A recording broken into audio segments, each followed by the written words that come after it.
Olá, pessoal, tudo bem com vocês? Eu sou o professor Marlon, professor de língua portuguesa. Estou hoje na companhia da nossa intérprete Débora e hoje nós vamos falar sobre o gênero memória literária. Ah, como é bom falar de memória e de literatura. Mas antes de nós lermos alguns textos e conversar um pouquinho sobre eles, você consegue dizer o que é memória? Como você definiria esse nome? Bem, a autora é Clea Bose, em um livro, traz um trechinho para a gente aqui e vamos ler.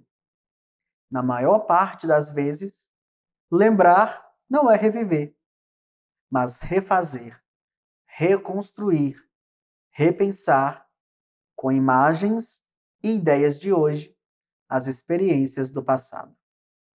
A lembrança é uma imagem construída pelos materiais que estão agora à nossa disposição no conjunto de representações que povoam nossa consciência atual. Bem, vamos pensar então que nós, no tempo presente, no agora, recordamos de situações vividas no passado e mais que recordar, por meio da memória, acabamos revisitando, revivendo, reconstruindo, repensando aquilo que nós vivemos. Mas é claro, com aquilo que temos de agora. E você compreende que, com o passar do tempo, algumas coisas que nós rememoramos podem ir se perdendo e a gente não lembra 100% daquilo que aconteceu? Isso é natural. Então, a memória literária, ela também considera isso e parte desse pressuposto de que eu tenho um ponto de referência, que é o passado, mas eu falo sobre o passado com o que eu tenho e com o que eu sou no presente. Então, nesse sentido, presente e passado entram em um contato e dialogam. E o que sai dessa conversa, hein? O que nós podemos registrar a respeito do que a nossa memória guarda, tantas vezes com carinho, com afeto. E é tão bom falar sobre memória. É tão bom você sentar em uma roda com amigos, com a família e reviver por alguns instantes aquilo que vocês guardaram de tantas histórias que já se passaram. E quando falamos disso, é claro que alguns temas saltam aos nossos olhos, como, por exemplo, a infância na casa dos avós, a viagem incrível feita há tantos anos atrás, a relação amorosa entre familiares, o carinho. E aí, para nós pensarmos um pouquinho a respeito desse gênero, eu vou trazer aqui a leitura de duas memórias para que a gente possa ler, refletir e também pensar, por que não, nas nossas próprias, né? Antes, quero te propor mais umas reflexões. Você então conhece o gênero memória literária? Você já leu alguma memória literária? O que pode ser contado ou escrito em uma? E se você fosse escrever uma memória literária, sobre quais acontecimentos você escreveria? Vai pensando aí, hein? Vamos ler então uma memória escrita pelo autor Walter Hugo Mãe. Conhece esse escritor? Leia aqui comigo então um trechinho e olha só o título: As Mais Belas Coisas do Mundo. Vamos lá. O meu avô sempre dizia que o melhor da vida haveria de ser ainda um mistério e que o importante era seguir procurando. Estar vivo é procurar, explicava. Quase usava lupas e binóculos, mapas e ferramentas de escavação, igual a um detetive cheio de trabalho e talentos.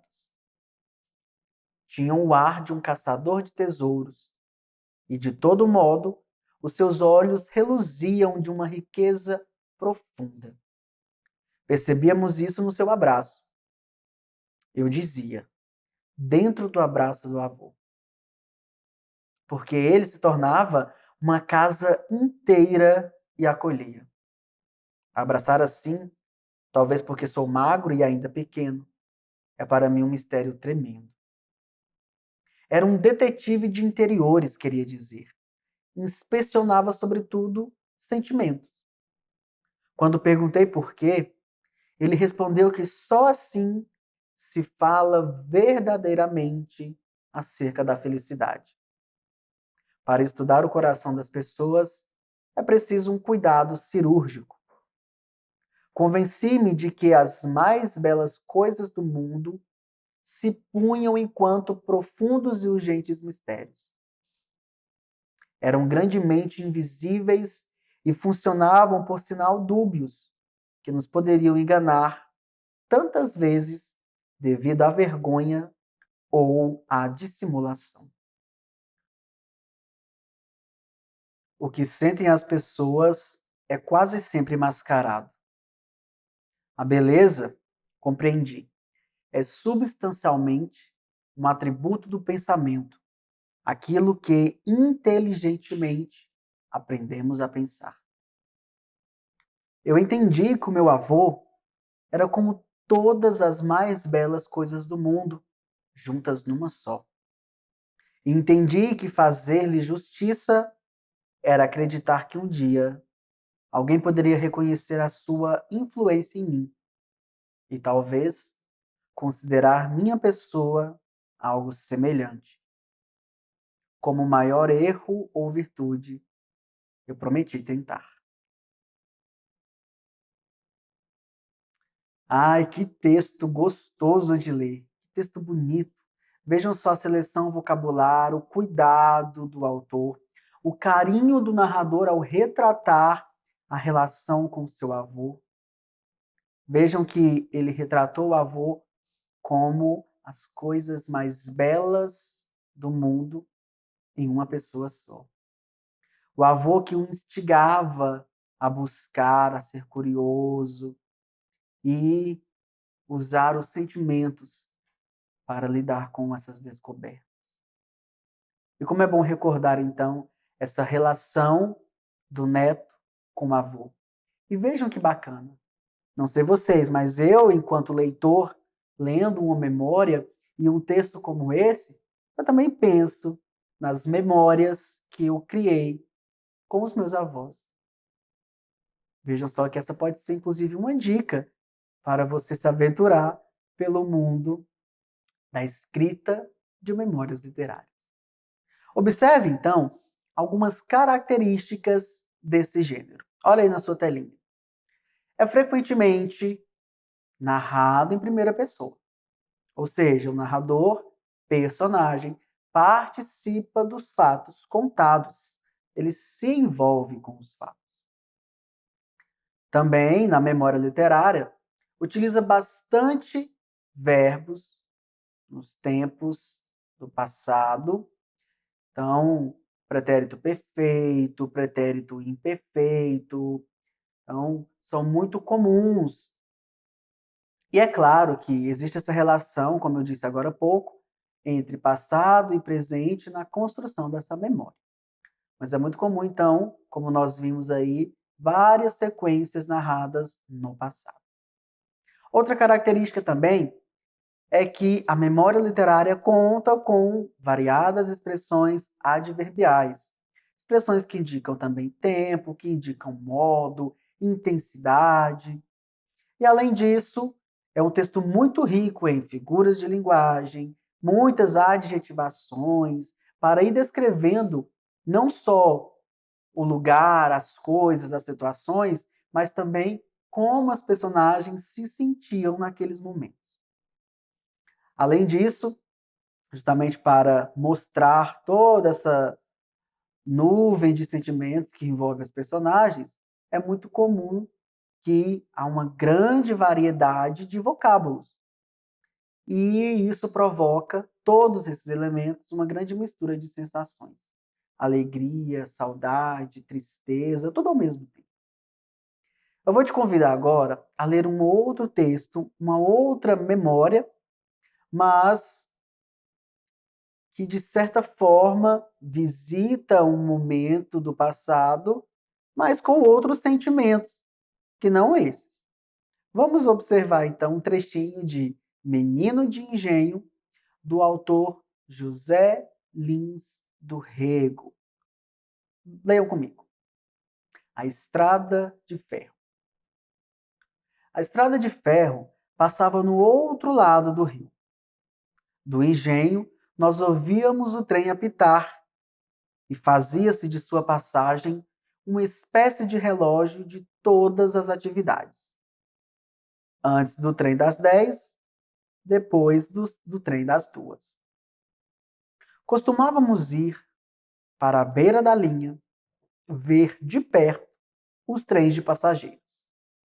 E ficávamos de cima dos cortes, olhando como se fosse uma coisa nunca vista os horários que vinham de Recife e voltavam da Paraíba.